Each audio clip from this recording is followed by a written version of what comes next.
Hello, everyone. Welcome to Footy Abroad here on this lovely Tuesday, the 10th of September, 2024. Hello. We are here, semi-final week. All three of our teams are officially out of the finals race after the Blues bundled out in disgraceful fashion. Jake from Saints TV. Hello, mate. Hello, mate. Hello, everyone. Good to be here. Yes. Luke from Swoop. Luke, hello. Hey guys, been good. It's been a well, we talked about it off camera, bit of silly season, and welcome, Terry. Welcome to the silliest of seasons now. He's firmly in it. I hate to it. the dark side. Got to paint my face this week. Got to put that wig on. Got to tell everyone what I think about Dan Houston and Nick Haynes and Josh Battle and it's just gross. Yeah, good. It's fun. Yeah. It's fun. You get used to it. Do you enjoy silly season, like as a content creator? Yep. Mm-hmm. Nice, easy 8-minute videos. Record it, put it up. It's talk about. It's I like. I just like.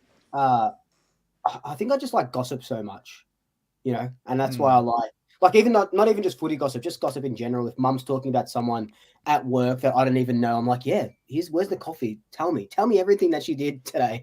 I'm like, I just love that shit. So I think silly season and the rumors and trade rumors and stuff really I buy into that sort of way of thinking.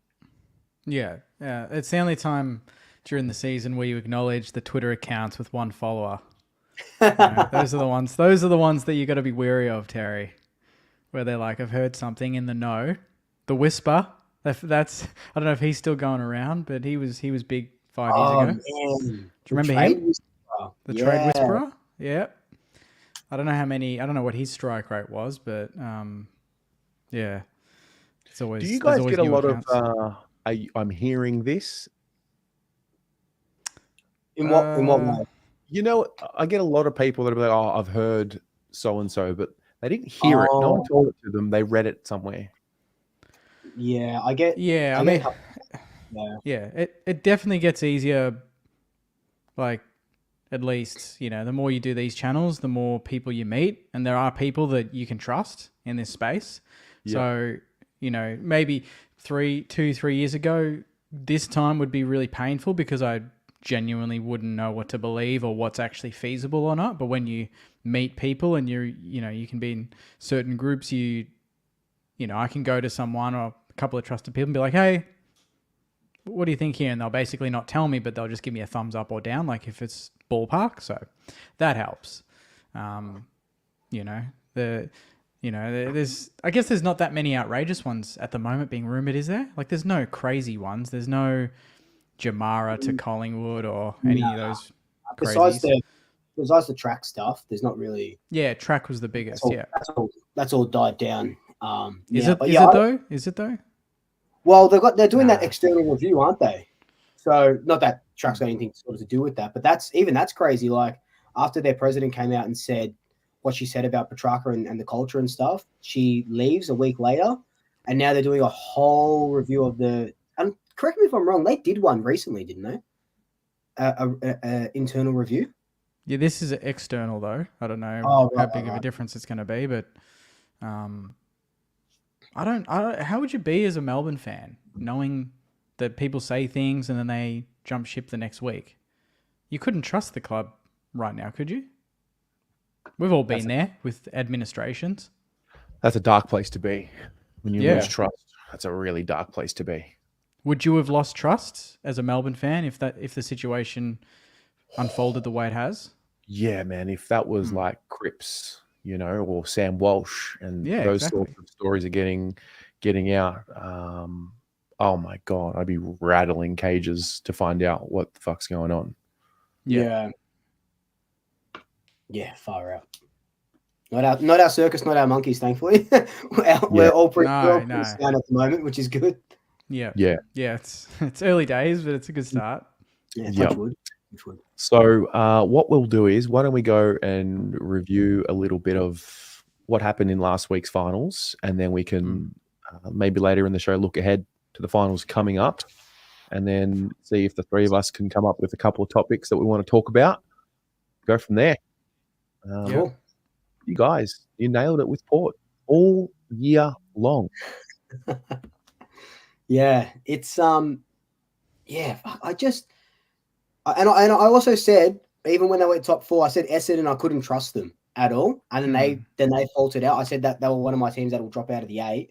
But yeah, Port Adelaide, and Jake, we'll touch on it when we talk about your topic a little bit later. But Port Adelaide, that was inexcusable. Like, if they lose now to Hawthorn, which I think they probably will, I think it's so long a goodbye for Ken Hinkley. It'd have to be. It'd have to be. The fans want it. How outrageous is that? The fans want. This is as close to change as they've gotten, because every time they've wanted change, Ken, to his credit, gets the team up and about, and they go on a run. They play good football and they win games, and you can't sack a coach when he's winning games and he's in the top 4. Straight sets though. This has got, Grant Thomas was the same. Made a few prelims, didn't finish the job in 04-05, 06. Play Melbourne, first week elimination, get knocked out. Next week he's gone. Made the call, you're out.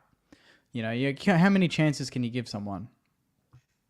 And people are coming out now saying, "Oh, but give Ken credit. They've got a pretty average list." It's like, I wouldn't say their list is average. I mean, they've got some pretty good players there.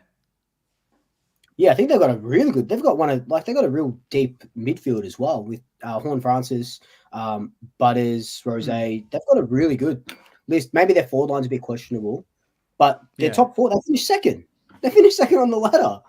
Yeah, they've beaten Geelong. In Geelong, track record's been pretty good.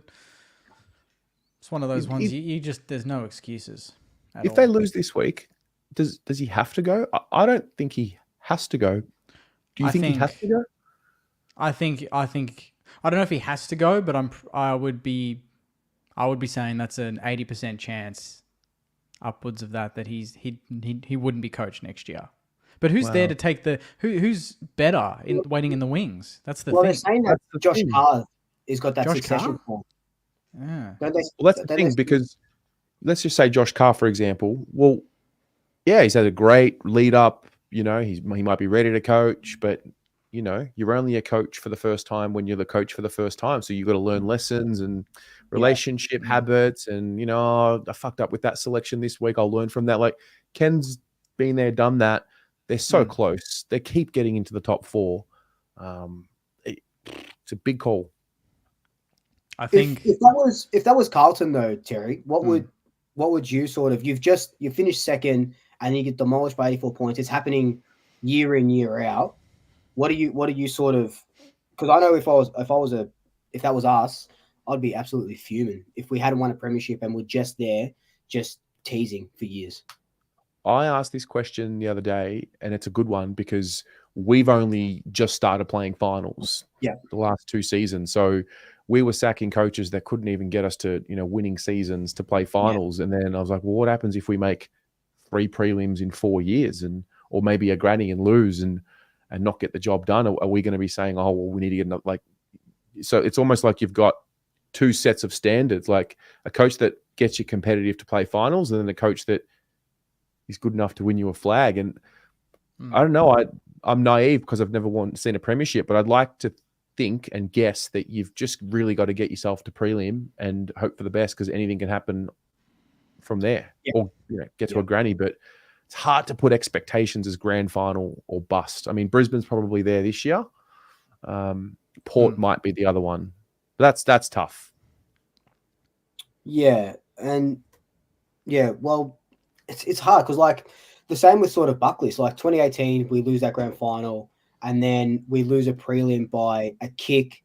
2020, we beat West Coast by like a point and then get smashed by Geelong.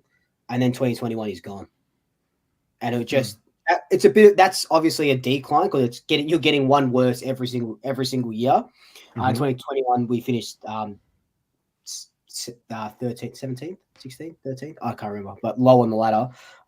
So that you can kind of see that natural decline, but it was always 2019 was prelim or grand final or bust, we were saying. 2020 was the same sort of thing. And then that's obviously the COVID years, and we got absolutely mauled during there. But yeah, I don't know. I guess it's the expectations of what the board wants and what the fans want combined. And if you look on Twitter, if you look on Facebook and Instagram, those fans want fucking blood.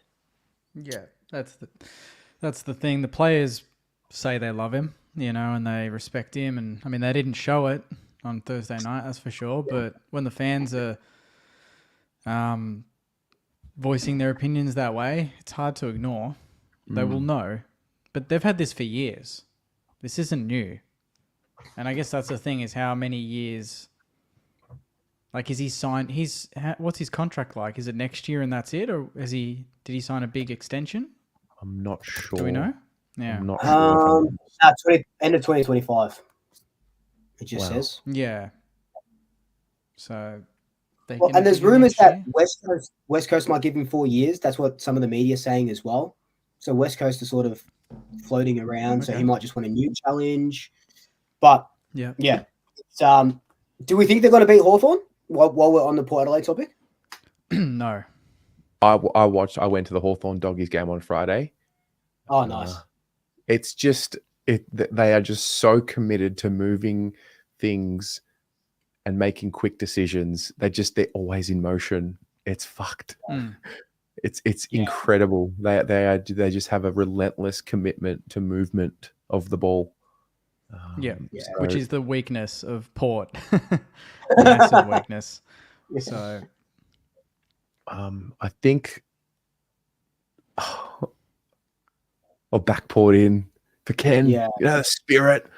Everyone's writing him off. And that's what Port do. That's what Port do best, Terry. Like Jake just said. It's not even backs against the wall. It's when Ken's questioned by his own fans. He's like, "Nah, fuck it.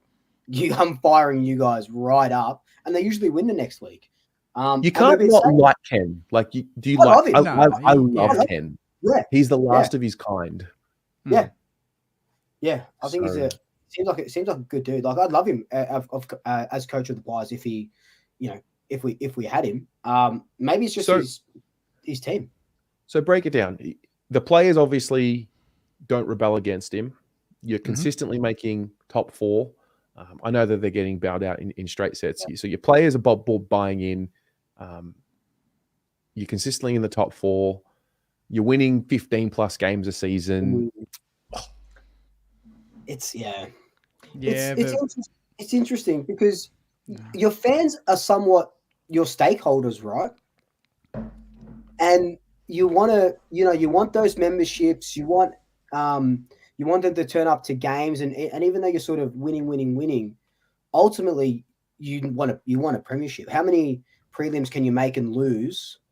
Actually, I'd like to get that stat up with Adelaide finals. But isn't he close to the record holder for most games coached without making a grand final? Or something like that. He's right up there, I believe. I think you're right. I think I did hear that. Yeah. So it's not a great record to have. You never know what you've lost until it's gone, gents. And that's careful what you wish for. You don't know what's there until it's not there. Like, everyone was, complaining about Gil McLaughlin and the boys club, and now everyone's like, bring back Gil. Yeah. If they get pantsed, there's going to be serious questions asked. If it's just a bloody good fight, and it's like last time they played each other, and it's a goal of difference, and Hawthorn just pinch it. Yeah, I think that almost saves him. But if they lose the same way that they lost to Geelong, I think he's done. You cannot make top 4 and go out in straight sets and lose both games and get pantsed at home. It just that's inexcusable. Yeah, that is absolutely inexcusable. Look at this comment from Glumnut. Great name. You want to put it up? Adelaide Crows have won more finals than Port in the last 10 years, and Adelaide haven't been in the finals for 7 years. That's nuts. Have Adelaide not been in the finals for 7 years? For real? Is that?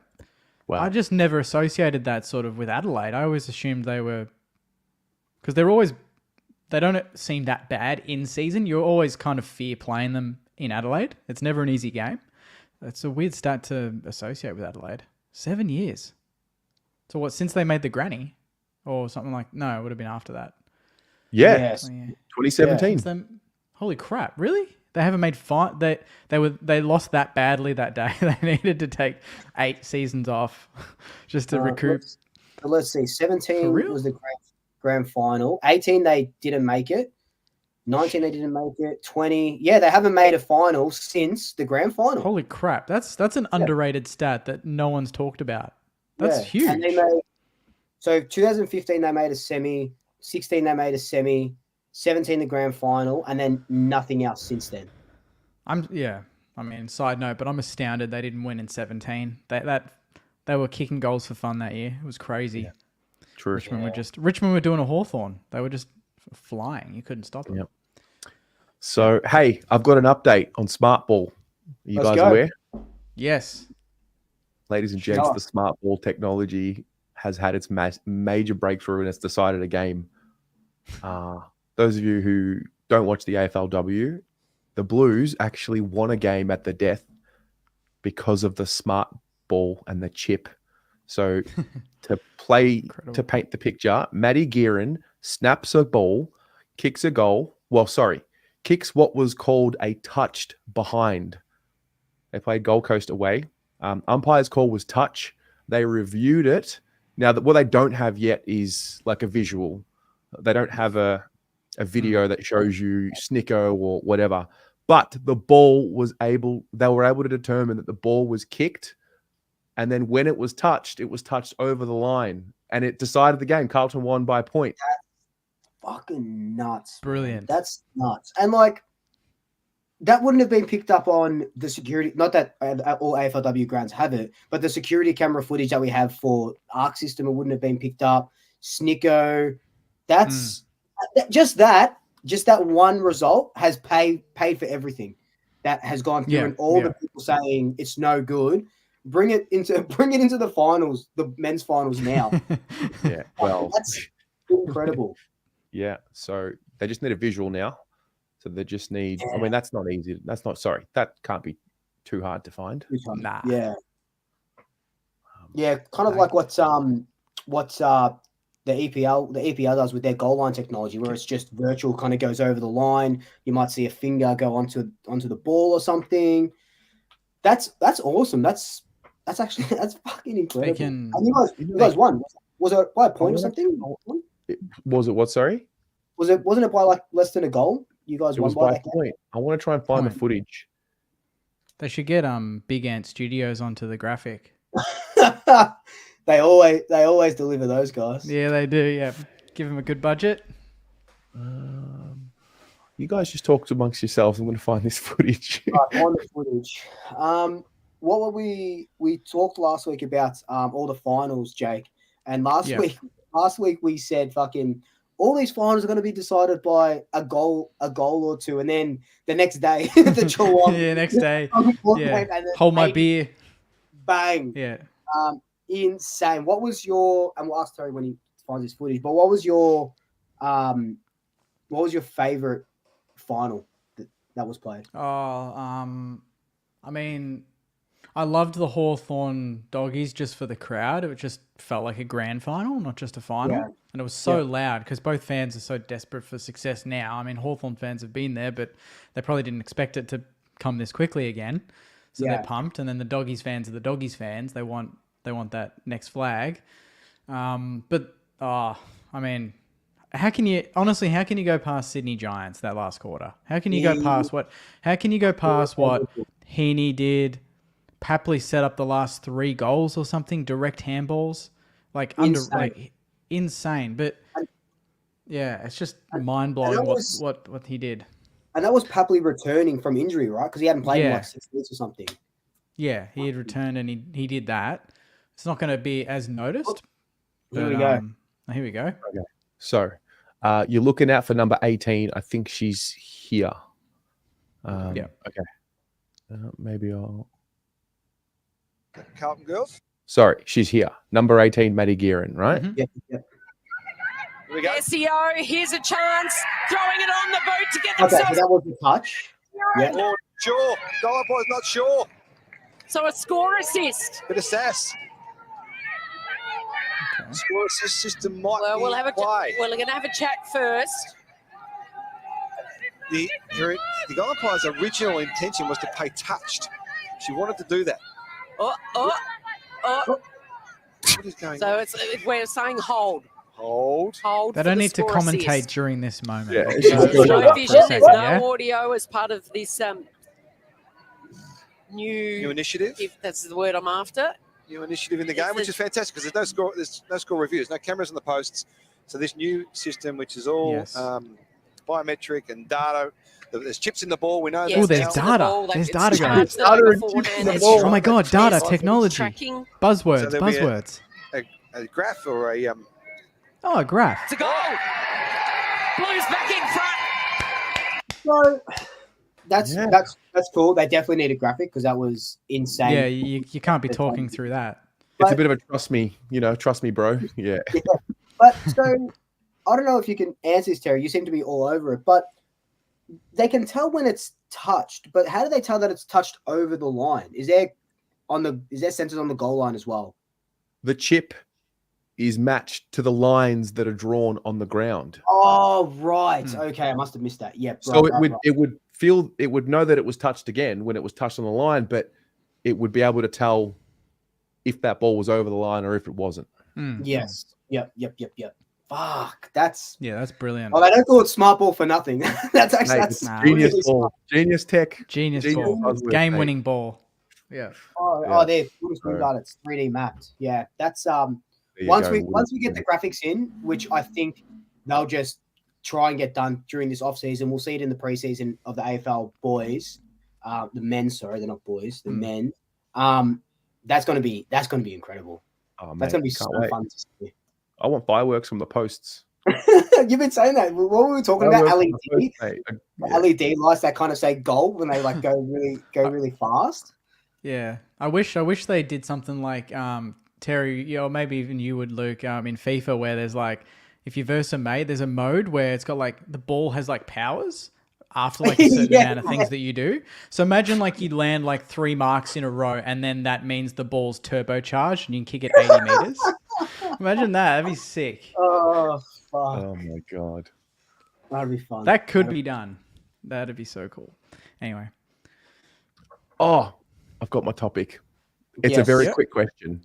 So All right. it was sparked from we had De Koning as the sub, and we subbed Matt Kennedy. Both were controversial depending on who you spoke to. Can you imagine if you had like an app during a game, you connected to your club, and you got to vote on who the sub was for a game? like fucking Big Brother. That's Yeah. sick. Like you vote Big for it brother. live. Imagine When to sub and you who to vote the vote the emissions during the week. Leave it Yeah. to the fans.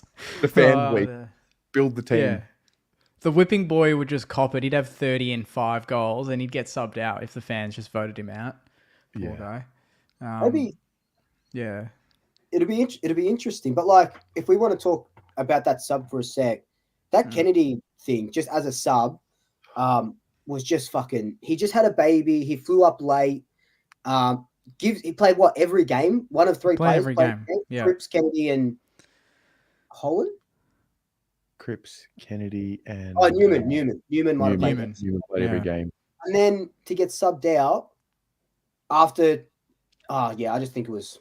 I know there was a lot of things that Yeah. went wrong, but that was harsh. His Mate. face, he's just, and all Carlton fans were just blowing up because they were like sad for him. Like, just Mate. they were saying, one guy said he should have just stayed home with his daughter. Like, it would have been better for him, you know? I saw De Koning warming up, and I'm like, oh my god, they're going to sub him in. I mean, we were down at this point, maybe 41-0, and I turned, and I'm like, we saw him run on De Koning, and we're like, oh, who got subbed out? And we're talking amongst ourselves. I'm like, oh, it must have been Pitto. And we're looking around, like, oh no, Pitto's there. I was like, oh, maybe it was Durden, because Durden had the shoulder that he was carrying, and must have been Durden. We saw the official sub. It was Matt Kennedy. I'm like, what? Yeah. I don't know. I mean, whatever. We're just fans, but I guess we can talk about the Brisbane Carlton game. What a disaster! An absolute. What did Voss say? Why was Kennedy the one that was subbed out? Surely they asked him. He didn't Why touch on him? it too much, but he when he did touch on it, he referred to the plan. The plan was initially to sub Pito off, but I mean, we're down 41-47 to nothing. So the plan got thrown out, and for whatever reason, Kennedy was the first name to go. Everyone's the general after the battle. Could have been this, could have been that. Kennedy, though, when you look at the logic, he plays in so many positions this year. He actually has played in every part of the ground all year. He's got a really unique stat. That was the other part. Like, he's had the baby. Like, fair enough. You know, he's put his hand up to play, and he's come up to play. But they did this feature on him as well with AFL.com and like about his story. And it's like you build up about him and. Yeah, the fact that he's played every game and he'd been trusted all season up until that point, and then when the going gets tough, you sub him off. I'd be livid. If I'm an opposition club, and like I know I'm a Carlton supporter and I'm biased, but if I'm an opposition club, I'm looking at that and I'm saying, mate, get over here. I'll lure him, you reckon? Yeah. I don't know if you guys rate Kennedy. I'm very aware that I might rate Carlton players better than what they actually are. I like him. I think he's good. I think he's very good. He's versatile. He just does whatever he's asked to do, and whatever. It was an awful day. It was an awful night. Who would you have subbed? One of the Durden, because he was literally like hanging his shoulder with him. I would have probably subbed Zach Williams because that wasn't working. He ended up going behind the ball. Yeah, that was my pick. To be honest, Doc, at that point, you're down 41 to nothing, 47 to nothing. Yeah. I think the heart, like we talked about it together, and then me and Jake talked about it last week, where, you know, there's a certain number of players when they come in, you know, if it's 6 or 7 players from injury, putting them on, losing percentages is higher than winning. But out of all those players that we sort of talked about and said, oh, does Zach Williams going to go? We said Doherty might be the sub. TDK had the best probably run in because he was injured and then was building up, that more so than a Chera, than a Williams, than a Doherty, or maybe not Doherty, Williams, Chera, and these other guys. And I don't know why, as soon as he came on, the game didn't change, but it changed slightly, and you kicked 5 in a row, and he was great. Yeah, he was probably at like 60% capacity. And I also learned a really big deal about him during the game, a bit about his character. He's got something special as a player and the way he does his role. But I think they obviously decided that they wanted to bring him on for the second half and have a bit of a, finish the game strong. I thought you had to ask Brisbane the question early and plant the seeds of doubt. But then it's tough. You start deconing and then you've got to bring him off. Like that's maybe a harder conversation than the other way around. The reality is we got exactly what we deserved. The story of the week was that Sam Doherty came back from an ACL and it was inspirational. And fortunately or unfortunately, the story wasn't about how we win the game. So, yeah. As a Collingwood supporter, the hate watch was incredible. I'll admit that. The hate watch was perfect, mate. I was at home alone. Had my Ross back from your little voodoo doll. The hate watch was great, but I didn't expect it to go like that. That's for sure. No, in the end, I watched it. Yes. I watched it with my Brizzy mate, and even at 60-0, he was still shitting his pants. I'm like, mate. Oh, I think Brisbane, you can't trust him. I think you're right. He just had the opening round in the back of his mind. He's like, nah, I hate when we start fast, And then you guys kicked a couple. He's like, nah, it's happening again. He couldn't enjoy the game. Even Brisbane fans couldn't. There was a moment. Harry kicks a goal from a set shot. Yeah. I think that might have been 3 or 4 in a row. I mean, I was up. I was like, this is it. Like, come on. But, yeah, I guess at least we got to feel something for a moment. Actually, I want to ask a question as well, obviously to you, Terry. And I guess, Jack, you can answer it as well. I was talking to Dad, and I don't know if it's because Collingwood just aren't in the finals, but I haven't felt that the finals have been built up as well as they have previously. I don't know if that's because I'm not doing finals content or because my team just isn't in the finals. It didn't really feel like finals week, maybe because it was only one game in Melbourne. What did you, as a team in the finals, Terry, what did you sort of see the build up as? Oh, I mean, I felt it because I went on Friday night as well. I definitely felt it. I was shocked at the turnout on Friday night. I mean, the Hawks crowd was insane. I spilled red wine on my white pants on Friday night. That's another story. So I definitely felt the spirit of finals footy. But I get what you're saying. There's a lot of interstate teams in there. And listen, it was all set up. Collingwood, Carlton had to be in there. The Saints, they had to be in there. And yeah, it's just not going to be the same. I mean, the Bombers really, they maybe had to be in there as well. It would have added something else. How many finals were at the G for week 1 last year? We were there. Carlton, Sydney was there. Collingwood were there. Yeah. So the first weekend was Melbourne. Yeah. It was the G. And there's no finals in Melbourne this week, right? No. Oh, wow. Yeah. One next week, the prelim with Geelong and then the granny. So there's only 2 more games at the G for the year. Crazy. When you think about it. Oh, and also talking about the G and Geelong and stuff, Jake, last week we talked about where would the Giants play their prelim. I know they lost, but they were going to play at NG Stadium. So they're going to play their final there, their semi, and they were probably going to play the prelim there. I heard I read somewhere that they were saying. Really? Which is only like a 30,000 venue, I think. What's the SCG? 50? 40? I think 55. It's not 50, is it? I think it is. I think we got close to 48. 48. Yeah. Okay. According to Google. Yeah. Fair so you can enough. you can see why Geelong are pretty asked that they're not playing at GMHBA. But who would they verse? They would verse Giants or no, they verse Brisbane or Giants or Brisbane. Yeah, Giants or Brisbane. Yeah. Which you probably, if you're versing the Giants, you would make an argument that it should be at GMHBA. I wonder if they've put out any feelers already, or they're just not going to try because the AFL always push it back. Surely you keep trying. You got to keep. It's not going to happen. It's not going to, especially like what we just talked about. There's been one MCG final so far. Imagine taking the prelim away. You just got the granny. Wow. That'd be crazy. 2 finals in a whole final series at the G would be nuts. But I mean, interstate clubs are flying at the moment, so what do you expect? Look, good on them. Yeah, putting the Vic teams to shame at the moment. Yeah. So yeah, Jake, what was on your mind, mate?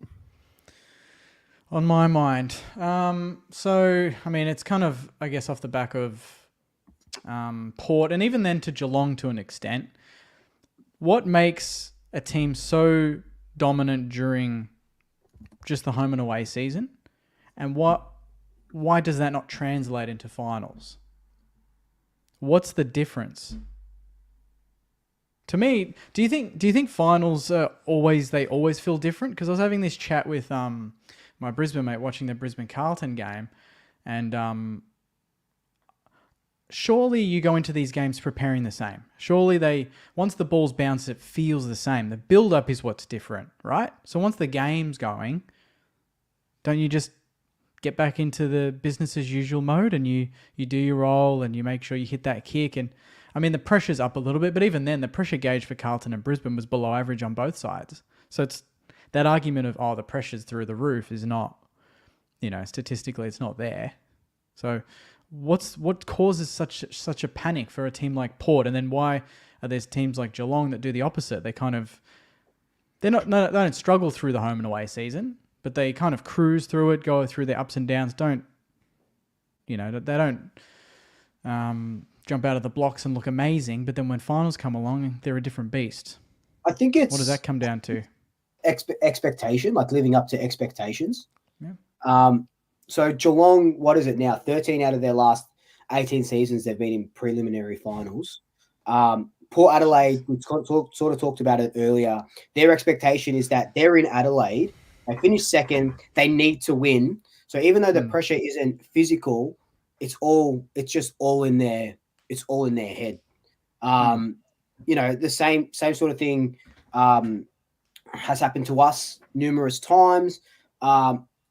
Bulldogs as well. The pressure of the weight of expectation of their 3 forwards having. I think they ended up with at one point it was 1 mark between all 3 of them, Darcy, Norton, and Jamari Ugle-Hagan, up until like 3/4 time or something like that. So that's I think it's the mental pressure. Because it's someone put it. I don't know who put it out a few weeks ago. They're like, basically, and this translates to the first week of finals when you think about it. 2024 is, which team shits the bed the least, and you look at each final in with that literally that phrase. You're like, Thursday night, who shut the bed? Port. Okay, fair enough. Moving on to the next game, Bulldogs shut the bed. You go GWS. You could say to an extent they shut the bed. They had the game done, and they freaked. They choked. And then you go Saturday night, Carlton, but then to an extent, midway through the third, towards the end of the game, Brisbane kind of froze up a little bit. So there was not one team. Geelong. Let's just say Geelong were the only team out of 8 to really just go there and get the job done for 4 quarters and not worry about anything else. Coaching, fundamentals, culture. Buzzwords. Yeah. That's it. Yeah. They do the basics so well, Geelong. And I think a team like Port, all you need to do is steer away from the moment with your focus. And then that's that split second, the whistle goes away a little bit more in finals. Yeah. So there's a bit of that. So for whatever reason, defenders can seemingly defend better in finals, I think. I don't know if it's they're defending better or if the forwards just, like it's not too often that a power forward takes over a game in a final. Maybe in a final, but in grannies, it doesn't happen as much. Yeah. That's a good point because you look at, during the season, every team has players that look exceptional during the season, but in the finals, it's very specific type of players that take the game by the scruff of the neck and take it to a new level. And you look, at times I can't stand him, but Dangerfield, holy crap. Like the way he leads that club away from home in a final.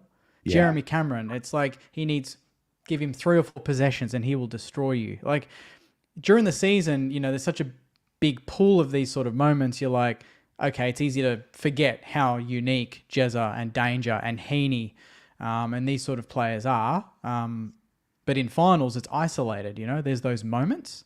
Less is more. And they don't need the big touches or the big tackles, but they have that big moment or two, and that decides a game. Heaney, he had 2 or 3 big moments that decided the game. Yeah. I mean, they were calling them big moments is actually an understatement. How good that performance was, but pretty good mark as well. Not gonna lie, mate. That's mark of the year. Are we all in agreement that they should just give him mark of the year? Like it is the mark of the year. They don't count finals marks, do they? No, they don't. All goals. So Jez's goal wouldn't count. That's crazy. And Heaney's mark is outrageous. It's one of the best marks I've seen in years. Goal in the finals? No, there's not. No. There should be. There needs to be. They need to put it in today. They need to put it in this year where on Brownlow night, which is when they do the awards anyway, give a mark and goal of the final series. The grand final, you take a great mark in the grand final, that's awesome. That's your award. You got to a grand final and you took a great mark, right? Or you kicked a good goal in the grand final to help your team win. But during the final series, they do a best player of the finals. So why not just do a mark and goal and just have a finals category for an awards? We've just made the AFL more money. New sponsor for the new mark of the finals. Yeah, great. There you go. Because I understand why mark of the year isn't counted in finals because it's not fair to the other 10 teams that aren't competing and showing or strutting their stuff. So I get it. I kind of get it. So that's why it just needs to be its own category. You're doing an amazing job. You're in finals. You took a great mark because that's probably. Mark, I guess I'm maybe biased towards Jamie and Bobby's incredible high-flying marks, but that Isaac Heaney was one of the best marks I've ever seen in my lifetime. Yeah. Very good. Should they put the Brownlow after the granny, or is it good prelim final, post prelim final, as a complete cap of the year? You know, just no focus on the games. This is the night of nights for the players. Congratulations to the premiership winning side. Now let's get to the players of the year. Here's mark of the year and goal of the year, including all of the finals. They do that for the NRL, don't they? I don't know what the NRL does. Yeah, well, but they would all be so loose if we did Brownlow night after Granny. Like there would, like imagine, like it's annoying when they interview. Well, they interview the grand final teams. They're on the waters, and they're like, oh, and all they do is talk about the game. It's like, it gives a shit. Like, let's just get to the Brownlow votes. Is there any reason why it's before the granny? Like, it doesn't add to the granny, apart from if a grand finalist player wins it and they get to just say on grand final day, and this year's Brownlow medalist out of the middle, like Neil or whoever. Like Neil last year. Yeah. Like, is it probably makes it doesn't harder need to be. Like, it probably makes it harder if you win a Brownlow and you're in the granny. Yeah, like your focus, the attention. Correct. Whereas if you play that week is grand final week, so more parades during the year, depending on where the teams are played. More coverage of the game, and then cap off the year the week after. It's the BNF of the year. Clubs don't have a BNF with a game to go. Just leave it. Maybe. Yeah. I don't know. Just a thought. Yeah, no, I like it. Swoop Luke, what's on your mind? So my topic was going to be about. So I came in here with the thought of I'm developing a football board game. I don't have any of my props with me, so that maybe can be for another video. I just thought of one while we were talking. I saw the other day, Kane Corns came out and questioned Butters coming off the ground with the bruised rib or a rib injury. We don't know. He got subbed out at halftime. They're one of their leaders, the most courageous player, he was saying. And he said something along the lines of he needs to toughen up. Pendlebury played with broken ribs in his 400th game. But what I found interesting on that was the AFL Players Association, Paul Marsh, I think, correct me if I'm wrong, called Kane out in the Herald Sun and said he shouldn't be attacking players like this, calling him soft and whatnot. So I just wanted to get your thoughts on the AFLPA boss coming out and targeting Kane Corns, who's been doing it. And it's not just Kane. There's a lot of other guys in the media that do this. Do you think it's a good look that the boss is sticking up for their players, which I think it is? Or is it like, are they going to do this all the time now when, Kane's obviously the one that does it all the time, but like, are they going to call it out all the time when Mark Robinson says, XYZ is not having, a good year because he's soft here. He should have went harder in for the ball. They said it with Nick Dacos. They said it with, who was that? Rochelle. They called him soft when he, heard voices or whatever they said going for the ball. Are they going to do it all the time? Is it a good precedent to set pretty much? Well, I mean, that one's more like I guess it's all under player welfare. Someone had to call Kane out. He was just getting 100%. A bit emotional. He was getting a bit emotional. The Port Adelaide fan was probably coming out of him. Yeah. I don't know. He was aware of it, Kane, because they called him. Paul Marsh, I think it was, that wrote the article, you said? He called Kane before he printed the article. So Kane was aware, and even Kane said it himself. He said, that's their job. Good on him. I'm glad they, if anything, they're backing their players and everything. I don't think he called him soft. I think it was something else, because I watched the clip of Kane talking about it where he said that some people... Something. Yeah, something else. He's like, I'm not calling him soft. I'm just saying, like, and he said he said his opinion after he looked at the medical results, and there was no damage done at all. So, I mean, it kind of justifies his thoughts there that maybe he was okay to play, but I don't know. Play on. I think it's play on. Play on. Do you think Paul Marsh would come out and protect his players all the time when something gets printed in like stupidly in the when Matthew Lloyd one day says Patrick Cripps fucking ducked his head here and that's weak of him to do? Is Paul Marsh going to say, mate, we can't be calling our players weak? Yeah, I mean, if Paul Marsh feels the need to step in, I don't mind it. Yeah. I mean, No, me either. Me either. Yeah. It's just when you start talking about weakness and questioning integrity and character and things like that, that's when they'll step in. Yeah, it was good. I don't mind seeing that there was a back and forth with it. Yeah, I thought it was good. No, I'm of the opinion that it was really good for him to sort of do that. I just wanted to see if that's the precedent that we wanted to set, and I'm kind of glad that it is, and that you guys kind of agree with that as well. Yeah. No fractured ribs. He got bruised ribs. There will be no further damage if he plays with bruised ribs. There's a lot of players who have played with bruised ribs. Paul's gone and said that I've called him soft. Paul's got to be really careful about putting words into my mouth that I didn't say. I said, Paul, I've never questioned Zach Butter's courage. I said it is a real challenge for him and he needs to grit his teeth. You don't like sit when you him up in the back of the dugout and let him get cold at the Adelaide Oval. If you're worried about him, you send him to hospital. If it was really that bad, true. You don't just sub him off and put him on the bench and leave him there. If it's that bad, you'd send him away. Yeah, I agree with Kane. No offense, but you are trying to offend. Yeah. Yeah, but I actually, in this sense, maybe not the exact words that he went about it, I think Kane's actually right.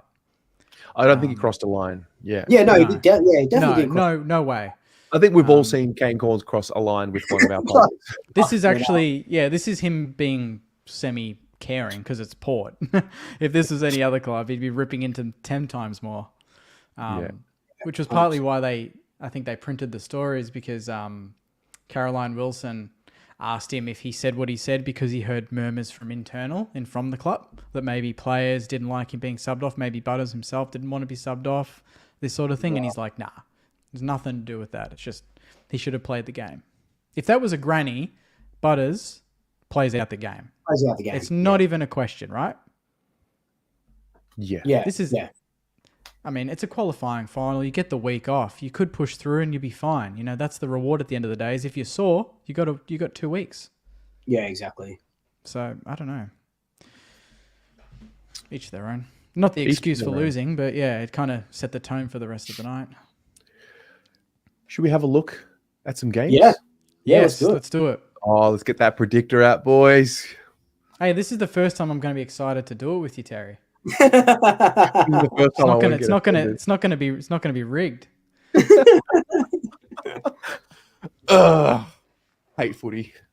I actually want to go back off camera maybe next week. You can do it. See how close we were because we did a couple of versions. Yeah, I want to see how close we were. Did we nail the Oh no, you all went for Port. We all went for Port stupidly, didn't we? I think in one version we didn't. I'll find them. Screen cap them. Yeah, can you screen cap them? Because I want to remind myself exactly what we did. Yeah. Well, there's 3 of us. That means there's going to be a deciding vote. First semi-final is I think the first one's going to be Port Adelaide Hawthorn, but the Giants and the Lions at NG Stadium. Thoughts? Yeah. That's fucking a ripper. Fantastic game. What a game. Yeah. What an absolute 50-50 that is. Because Brisbane's best is better than the Giants' best, but the Giants are more consistently good. Yeah. Yeah. And they beat them. Generate a lot of scoring opportunities. They are wildly inaccurate. That's the 5th or 6th game in a row they've kicked more points than goals. Brisbane. They've just got to figure it out for 2-3 weeks and they'll win a flag because they generated plenty of chances. Oh man, that was that comical. They missed 3 goals in a row.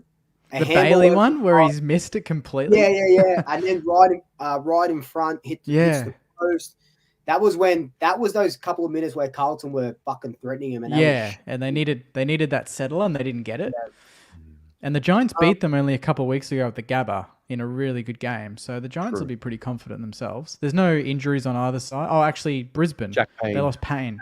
Well, they've given him a chance, but he was training with a knee brace today, I think. And they had footage of it. So. Nah, I don't think he's playing. I think Darragh Joyce maybe comes in as a last. I'm tipping Brisbane. You're tipping Brisbane? I'm tipping Brisbane to go all the way. I'm going Giants. Yeah, I'm going Giants as well. So I really do like Brisbane, but the Giants' body of work and they were really good against the Swans up until the last 15 minutes. Yeah, Giants. All right, and then That's Port gonna be a great Adelaide game. Hawthorn. This is huge. So much at stake. Hawthorn free hit. Guinea doing his thing, saying "see you in 14 days." Bit of this, bit of that. Classic Guinea. Hawks for me. Yeah, I'm on the Hawks train. I just can't see. I know we've talked about for so many weeks. When is this Hawthorn momentum's going to stop? It's going to stop. It's going to stop. Nah. But they remind me of the Pies in 22-23, where it was just that exciting, fast, off halfback, run, no stop and start, no short kicks, no. They're ranked 16th or 17th for kicks down the line as well. Like, they don't kick down the line; they just run with the ball. I just can't see Port Adelaide keeping up. No hope in fucking hell. Nah. And they're going to be fuming. The Hawks will want revenge on the last time they gave them the win, Port, in the last minute when Burnt Jones kicked the sealer with like 5 seconds to go. Yep. Yeah. So I don't know how it's going to be this week. I'm calling it right now. I'm just calling right now. I think it's going to be Geelong Hawthorn as a grand final. I've got a weird feeling it's going to happen. Have they played? You know how they've had that rivalry for like the last 15, like the modern rivalry. Have they played in grand finals together? I don't think they have they? Oh wait, not since 08. Just 08. Yeah. But everything else was crazy during the season, qualifying finals, prelim finals, anything under the sun. Yeah. Bartel, when he kicked a point after the siren, I remember that in 09.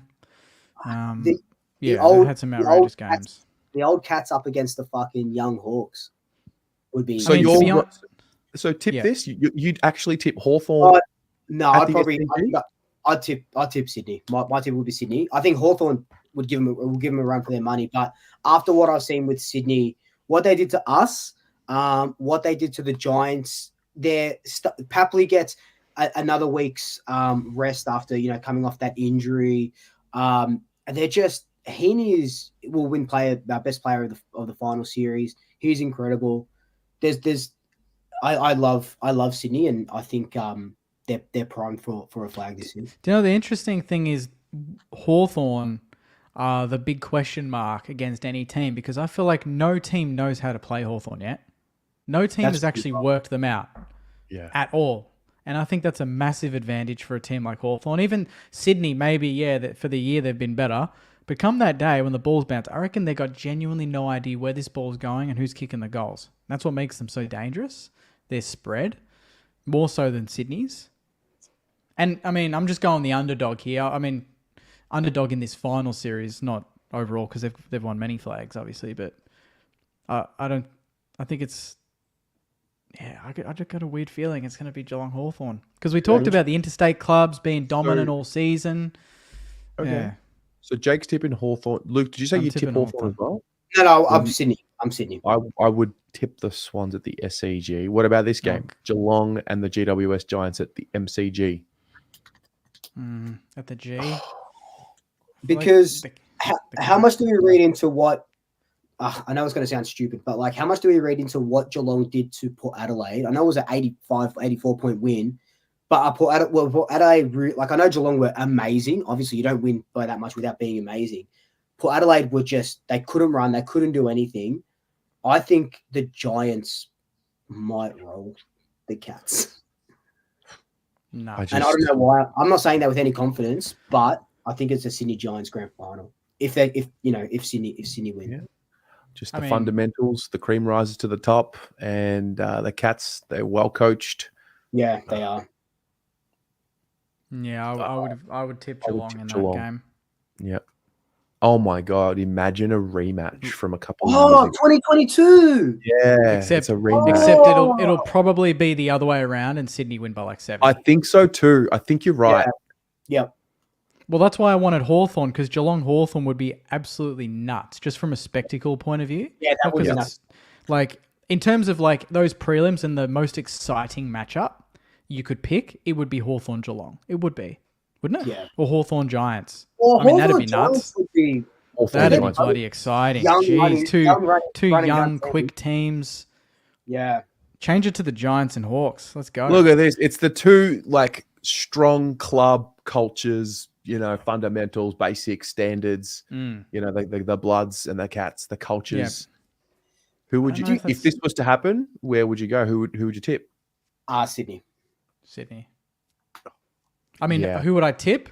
Weirdly, my gut says Geelong, but I hate them so much, so I just make myself cheer for Sydney. Wow. Would this be the Giants' best chance at a flag? I know they're young still, but would this be their best run at a flag? For sure. Yeah, easily. Yeah. Even last year, if they had have beaten the Pies, I think Brisbane probably get them in the granny. Whereas here, if they make it, they're almost favourites apart from the Sydney game. Like, they'd be close to favourites if they play Geelong or Hawks. Obviously not Geelong. The perfect thing about these prelims that we've just picked, any combination of grand final there is a good grand final. So Sydney Giants or Hawks Cats or Sydney Cats Hawks Giants, they're both very good grand finals. And that is fascinating. That would be insane. Yeah, I mean, it's due. It's almost due. The AFL wants that to happen. I mean, and the first qualifying final was outrageous. So if we have a replay of that at the G, I'm all in. And that's why you don't want pretenders like Port. We can't have Port winning this week, boys. We can't have Port going through because we don't want a 2022 Sydney Geelong situation where Port make a granny and then get pantsed. If it's Giants in a grand Imagine. final, at least Jeez, that honestly triggers me, Terry. Just doing that, like, get them out of there. Just doesn't look right. But knowing Port, the one time they make it under Ken, they probably win it. And then they sign him on for 8 years, and then he's there for life, Or he retires. Or then he finishes on top. Exactly right. I mean, that in his head would be, surely he's thought about that. If we win it this year, I'm done. I've done my job. That'd be crazy. Yeah. Because you wouldn't, you can go back to back, but then that's just greedy. It's hard enough winning one, mate. Just go out on top. Yeah. Damn. Interesting stuff. What's out of I was going to say out of the this week and next week, what would be the worst grand final possibility? Like the one that you wouldn't want? Probably Brisbane Port. Yeah. Wait, no, a Port Geelong rematch. Imagine. That God. The 07 would be in the back of their minds. The qualifying final would be in the back of their minds. Imagine the torture in the lead up to that. What game would get played first? The Geelong game maybe would probably get played first. Because almost, if that was the case, Port Adelaide would probably almost not want to fucking play the grand final if they saw that Geelong were in it after that. If we're talking about weight. No, I think this top one would be first because this game is on Saturday. Yep. And this game is on Friday. So what's like a 7-day break there, 7-day break there. Yeah. Yeah. Jeez. I know this because I booked my flights to Sydney. Free refunds, right? And I just got a voucher now. Yeah. Beautiful. Pathetic. No, you got to. Hey, what's footy without hope, right? What's footy without belief? Well, you got to believe in something, I guess. Exactly. Well, that was all right. I thought I was going to cop it this show. Nah. I didn't get anything. I just didn't even have to answer to anyone. Hey, we're busy. Going down 60-0 was enough. I didn't have to say anything. Yeah. You can't kill. He's already dead. Is it weird that it's 60-0? I was like, I can't believe this, but it flatters Carlton. I thought 60-0 flattered Carlton. I'm not even kidding. I thought the end score flattered us, and that made me even more mad. Yeah. I mean, it was under 30 points in the end. That's outrageous. When you see the the fans were just ready. They ask you to support the boys and get behind. Like they were so ready. We were all there. We all knew logically we weren't winning the game, but a little bit of hope, finals fever. Yeah. And just